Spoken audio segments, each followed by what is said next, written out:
Hi everyone, another recipe from Bordo's kitchen, month of June 2019, warm in India, nothing like before, so stay safe, stay cool and drink a lot of water.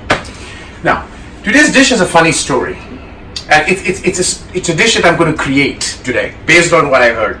So my very good friend of mine and a great connoisseur of Indian food, John, who lives in Hong Kong, we've known him for 10 years or more. He was in London recently, and whenever I cook, he comes over to try the various things, and his favorite is dal makhani. So he was in London, he was going to a very famous, he heard of a very famous Indian restaurant, I'll not name the name, and he called me and he said, have you ever heard of this dish called chicken ruby? I'm like, no, I haven't. So he said, yeah, this restaurant is very famous, blah, blah. I'm like, chicken ruby, really? Let me go. So I Googled it. And what came out is a traditional Indian tomato chicken curry. And I'm like, hang on. I'm going to do this dish. I'm going to create it differently. So I'm going to do this dish. Before I take you through the dish, Yash is here. So Yash, he's here on his summers. And today's dish is I'm going to make for Yash and John, which I'm going to give him later. So maybe Yash, you want to say hello? Hello.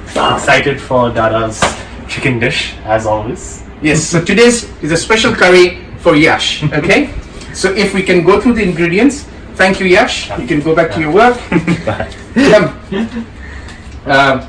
So I got about 450 grams of chicken breast. You can use thigh. Yash doesn't like bones, so therefore I'm not using any fresh chicken. Ginger garlic paste, homemade as usual. I've got one onion, kind of thinly chopped.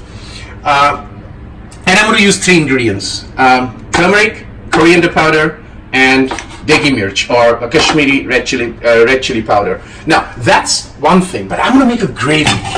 What I'm going to do is just this whole murray thing that got me thinking. Oh, sorry, the chicken ruby got me thinking. So I've got two tomato, which I've removed the skin, and I've got for the broth, I've got thrashed kind of two garlic pieces, not too much garlic. Two green chili slit in the middle, through the middle. I've got 2 pieces of an inch of cinnamon, 5 pieces of cardamom, and a little bit of clove. Maybe about 8 or 10 pieces of clove. Thrashed it a little bit so it doesn't come up as whole, right? So I'm going to make this into a broth, and I'm going to use chicken broth. Okay, so I'm going to use 2 cups of chicken broth with the 2 tomatoes. I'm going to basically cut these tomatoes into small chunks so it melts well, and that's the broth. I'm going to fry the chicken separately with the onion, with the masala, and then I'm going to make the broth separately and put the broth in the chicken, and then go. And that's going to be my chicken Rangeela. I'm naming this chicken Rangeela. Why Rangeela? Rangeela is very colorful in typical Hindi. It means colorful, or it also may mean a colorful personality if you call somebody Rangeela. But also it has a tinge of hard color, be it red, be it purple, be it deep or shocking pink. So I am calling this dish chicken Rangeela. Hi. So I'm now going to do the cooking. So I have, as I said, I have made the, this is going to be the gravy, which is basically tomato based. So I'm going to come back and cook this later. So let's start the cooking process. Okay, so I've got mustard oil. I generally cook in mustard oil, but I put about 2.5, say 3 tablespoons of mustard oil. To that, I'm going to add the ginger garlic paste. Right, that has to go in first because I don't want the raw smell of the garlic. So that goes in, and we're going to take this to a little bit frying. It's done. That goes in the onion, right? And I'm going to fry the onion where it kind of gets to being translucent. And remember, there's a coarsely kind of fried onion, not very fine, because I want that onion to juice out the juice, and kind of cook at this stage, cook the chicken. At this stage, I'm going to put a little bit of salt. Be careful with the salt because remember I'm using chicken broth, which is already salty, right? So I'm going to fry this and come back. Onion is translucent now. At this stage, I'm going to add the chicken, right? Now, as you can see, I've also got my pressure cooker on high flame. What I'm trying to do is reduce the water, right? That's the whole idea. Just to get a sense of that water. Now I've got this, I'm going to fry this, but what I'm going to do now, to this, I'm going to add a 3/4 teaspoon of turmeric, or a teaspoon of turmeric. That goes in. Remember, I'm reversing the process. Generally, you will always see me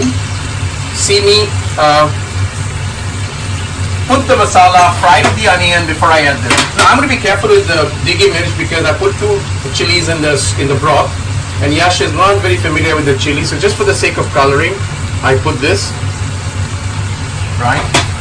And then I am going to basically fry this for a while, right?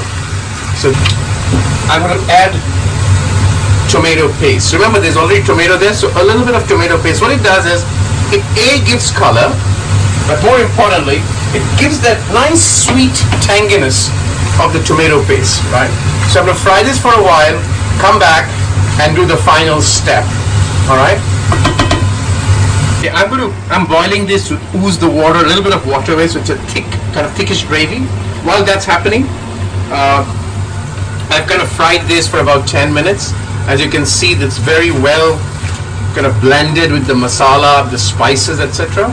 So at this stage, what I'm going to do is cover it for about 7 minutes to see how much water it oozes before I add it. So I have an idea of the kind of the gravy that it forms, right? So I'm going to come back in about 7 minutes and take to the last step.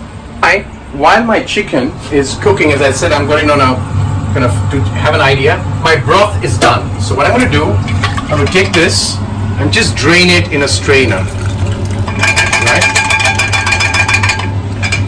I'm just going to drain it, and I'm going to use that broth to add to the chicken when I'm ready to cook for it. Yeah, 5 minutes is up, and as I said, see, this is very, very important if you're cooking in cast iron thick bottom pans, because you need an idea of the water, right?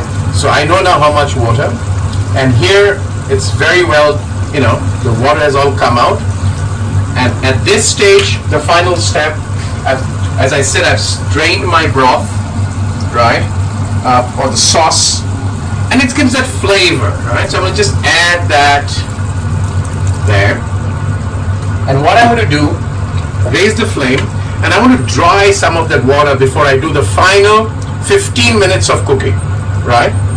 It'll be a 15-minute cooking, or as you like. I mean, you go as you like.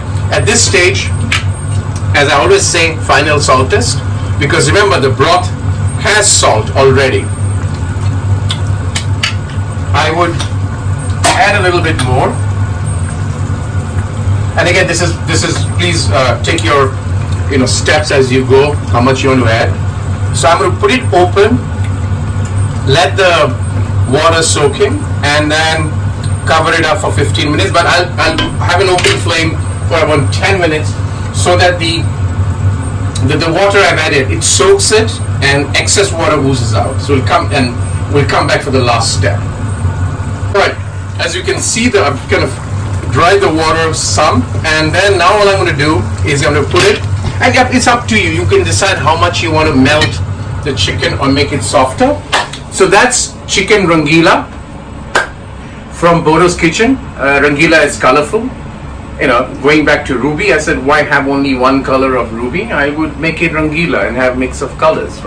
You put that on for about 10-15 minutes, and depending on the kind of chicken you have, or the how soft you want it, you can take it on. So that's it, Bordo's kitchen.